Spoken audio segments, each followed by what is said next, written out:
Assalamualaikum warahmatullahi wabarakatuh. Nah, teman-teman peternak Sulawesi, di video kali ini saya akan mengadakan pembedahan terhadap ayam yang sudah mati. Karena kenapa?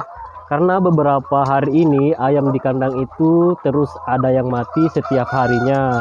Dan untuk mengetahui penyakit yang dia alami supaya pemberian obatnya tepat, makanya kita adakan pembedahan terhadap ayam tersebut. Gejala awalnya itu ayam ini nafsu makannya berkurang, habis itu produksi telurnya turun di setiap harinya. Nah, sesuai dengan gejala saya sudah kasih pengobatan, namun tak kunjung sembuh juga. Jadi untuk langkah selanjutnya kita adakan pembedahan untuk kita mengetahui kenapa atau jenis penyakit apa yang diderita ayam ini supaya kita pemberian obatnya nanti akan tepat agar tidak salah pengobatan lagi, teman-teman.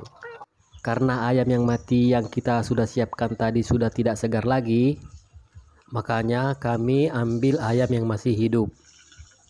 Karena bagusnya bangkai ayam yang untuk kita ambil untuk sebagai analisa itu matinya lamanya itu belum mencapai 2 jam.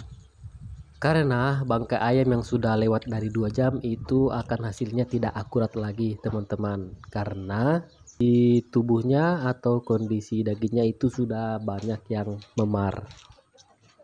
Kejadian atau kasus penyakit di lapangan peternakan saat ini semakin meningkat, baik penyakit infeksius atau bibit penyakit maupun non-infeksius atau keracunan atau kecelakaan. Beberapa penyakit yang masing-masing menjadi ancaman dan rentang mengikuti peternak, khususnya peternak unggas seperti avian influenza atau AI, penyakit ende, snot, coli, dan CRD, dan masih banyak yang lainnya.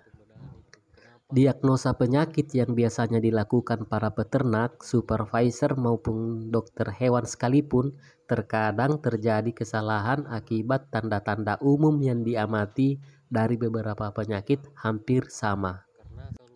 Sayat bagian antara perut dan paha, sayat sampai memudahkan untuk mematahkan sendi pada pangkal paha, sehingga ayam seperti ngangkang.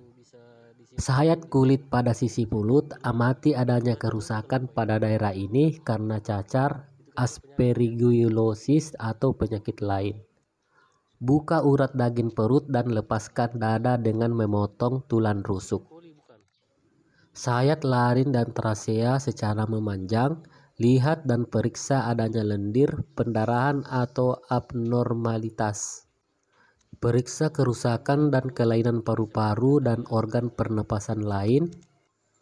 Buka oesophagus dan periksa kemungkinan adanya luka karena benda asing atau adanya benjolan kecil.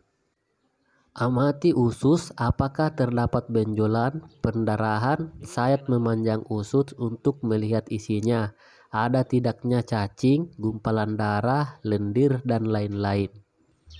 Kemudian buka saesum dan periksa isinya. Apabila terdapat darah maka cuci dan periksa lapisan permukaan, contohnya keju atau luka parut. Amati bagian-bagian seperti jantung, hati, ovarium, limpa, ginjal, serta kerusakan saraf. Hasil yang ditemukan kemudian dijadikan sebuah kesimpulan dalam menentukan infeksi apa yang menyerang ayam peliharaan. Cocok Pak.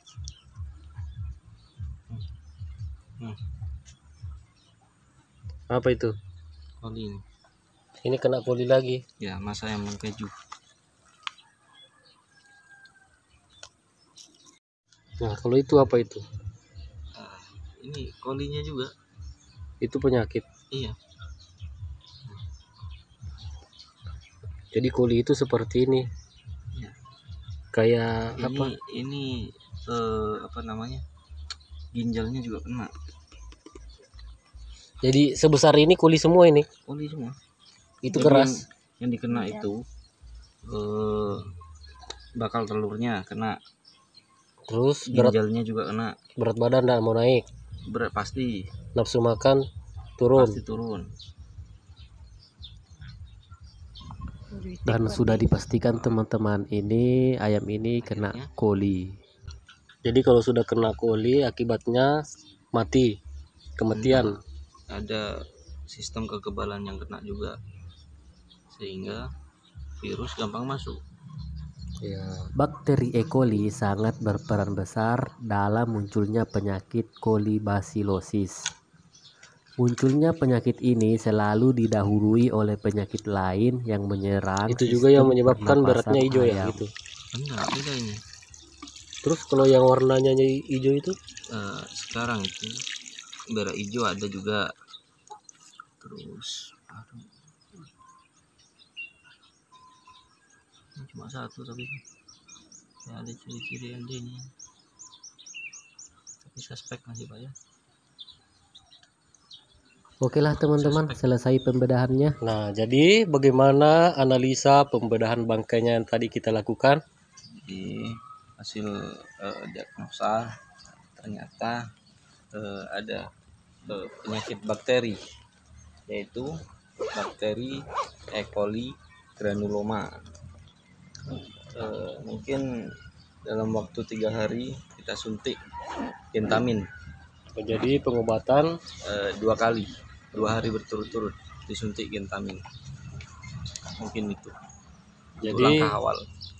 Hasil analisa tadi kena penyakit coli. Ya, bakteri E. coli. Bakteri E. coli.